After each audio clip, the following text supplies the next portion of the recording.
आमच्या लाडक्या बहिणी, सर्व लाभार्थी, पत्रकार मित्र, बंधू भगिनींनो, माझ्या तरुण मित्रांनो, थोडासा मला यायला उशीर झाला त्याबद्दल विशेषतः माझ्या भगिनींना मी दिलगिरी व्यक्त करतो. मी 11:30ला वेळ दिली होती, पण इथं 11 लिहिलेलं होतं आणि माझ्यामुळं माझ्या अनेक बहिणींना, निलमताई असतील किंवा आपण सगळे असाल, तुम्हाला जरा जास्त वेळ भर उन्हाचं थांबावं लागलं, त्याबद्दल दिलगिरी व्यक्त करतो.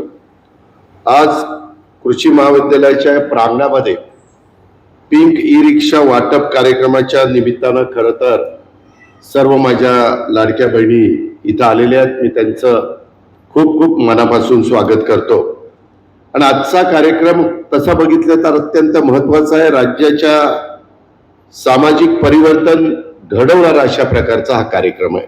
आम्ही अनेक कार्यक्रम केलेले, परंतु त्या कार्यक्रमामध्ये जे काही साध्य होतं आणि ह्या कार्यक्रमातनं जे साध्य होणार आहे त्याच्यामध्ये फरक आहे. या कार्यक्रमाच्या निमित्तानं मी सुरुवातीलाच आपल्या सगळ्यांचं आराध्य दैवत छत्रपती शिवाजी महाराज, छत्रपती संभाजी महाराज, राजमाता जिजाऊ, राजश्री शाहू महाराज, क्रांतीसूर्य महात्मा ज्योतिराव फुले, भारतरत्न डॉक्टर बाबासाहेब आंबेडकर, तसंच आपल्या पुण्यश्लोक अहिल्यादेवी होळकर, या सर्व महाविभूतींना, आपल्या दैवतांना मी त्यांच्या चरणी वंदन करतो. खरं आपल्याला सगळ्यांना माहिती आहे की यंदाचं वर्ष पुण्यश्लोक अहिल्यादेवी होळकरांचं त्रिजन्म शताब्दी वर्ष आहे. परवाच मी चौंडीला गेलो होतो. माझं आणि राम शिंदे साहेबांचं, सभापती महोदयांचं बोलणं झालं. मला वाटतं बुधवारी आम्हाला प्रेझेंटेशन आहे. फार चांगलं स्मारक आपण पुण्यश्लोक अहिल्यादेवी होळकरांचं त्यांच्या मूळ गावी चौंडीला त्या ठिकाणी करतोय. आणि अनेक मान्यवरांची स्मारकं पुढच्या पिढीला देखील सातत्याने लक्षात आलं पाहिजे की यांनी त्या काळामध्ये काय काम केलं.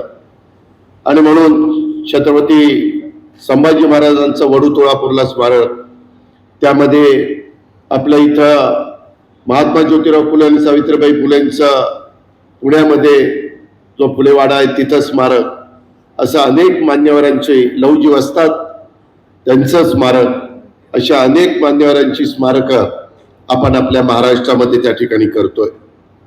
त्याच्यामध्ये जसं त्यांचं त्रिशताब्दी वर्ष साजरं करतोय तसं कोल्हापूर कर्वेच्या संस्थांच्या संस्थापक रणरागिणी महाराणी छत्रपती ताराबाई यांचं 350व त्रिशतकोत्तर सुवर्ण महोत्सवी जयंती वर्ष ते ह्याच वर्षी आहे.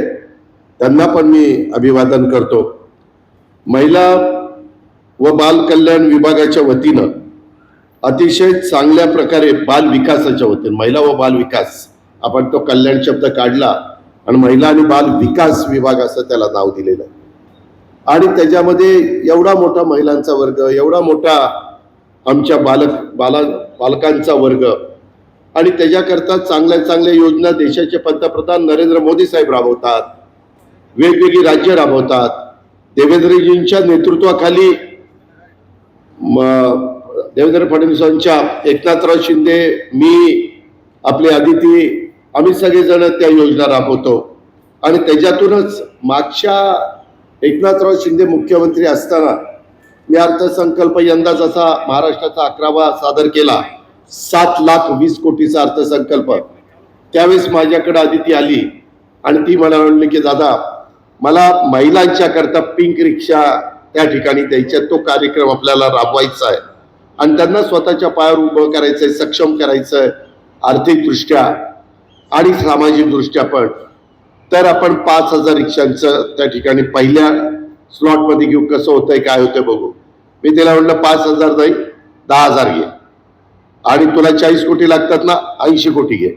आणि त्यावेळेस तिला 80 कोटी आणि 10,000 रुपये मी मंजूर केले. पण आमचं हे विधानसभेच्या आधी हे सगळं राबवायचं होतं, पण आम्हाला काही अडचणीमुळे ते जमलं नाही. मध्ये लोकसभेच्या निवडणुका आल्या, त्याच्यात आचारसंहिता गेली, पुन्हा विधानसभेच्या निवडणुका आल्या, त्या आचारसंहितेत 2 महिने गेले.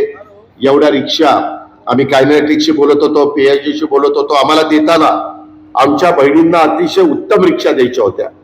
परत आमच्या बहिणीची कुठली तक्रार राहता कामा नये, नाहीतर आज बंद पडली, आज ढकलावी लागली, आज गॅरेजला द्यावी लागली, असं कुठलं होऊ नये म्हणून टॉपच्या ज्या कंपन्या आहेत त्या कंपन्यांच्याकडनंच आम्ही रिक्षा घ्यायचं त्या ठिकाणी ठरवलं.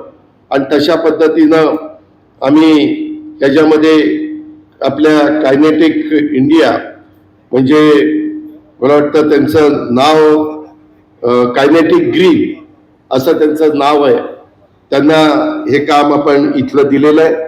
काही काम पियाजो कंपनीला दिलंय. नागपूरला कुणाच्या होत्या का? नागपूरलाही कायनेटिकच्या दिल्या. ते आपल्या राज्याचे मुख्यमंत्री नरेंद्र मोदी साहेबांचं परिसर ते राज्याचे आहेत, परंतु तिथनं प्रतिनिधित्व करतात. आणि म्हणून पहिला कार्यक्रम आपण उपराजधानीच्या ठिकाणी राबवला केला. आणि आज विद्येचं माहेरघर, एक सांस्कृतिक राजधानी आणि छत्रपती शिवाजी महाराजांच्या पदस्पर्शाने पुनीत झालेला हा आपल्या पुण्याचा सगळा परिसर, ह्या पुणे पिंपरी चिंचवडच्या माझ्या लाडक्या बहिणींना देण्याचा हा निर्णय आज आपल्या सर्वांच्या साक्षीने होतोय. इथं पिंक रिक्षाच्या चाव्या देखील आम्ही तुम्हाला देणार आहोत. आणि पुढील वाटचालीच्या करता मी तुमचं मनापासून अभिनंदन करतो आणि पुढच्या वाटचालीच्या करता शुभेच्छा देतो.